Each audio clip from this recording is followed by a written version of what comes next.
Yes, Igan, alas 5:40 ngayong umaga ay nag-umpisa na nga ang flag raising ceremony dito sa Commonwealth Elementary School. May kinatawan ang section ng bawat baitang na bumaba dito sa school grounds para pangunahan itong flag raising ceremony. 10,000 po ang enrollees ng Commonwealth Elementary School at more or less kalahati nito inaasahan nating papasok dito sa first shift na nag-uumpisa na ngayong alas 6 ng umaga at magtatapos ng alas 11:30 bago magtanghali. Ang second shift naman ay 1:00 ng hapon hanggang 6:15 ng gabi.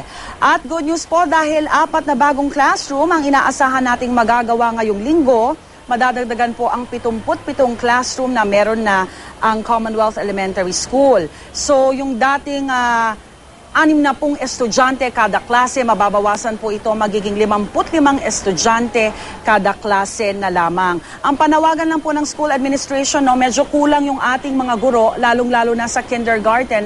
Nangangailangan po sila ng 10 additional na guro sa kindergarten classes po nila. Tumaas din daw po kasi ang enrollees dahil nga yung iba galing sa pribado, lumipat, yung iba naman talagang mga bagong pasok sa eskwelahan. At bukod dito, may konting problema lamang tayo sa ventilasyon dahil yung ibang mga electric fan nila ay hindi na gumagana.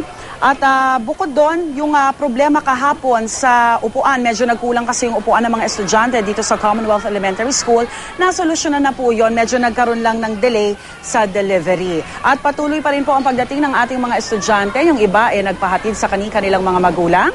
Ito po ang sitwasyon ngayon sa ikalawang araw ng pagbubukas sa eskwela sa Commonwealth Elementary School.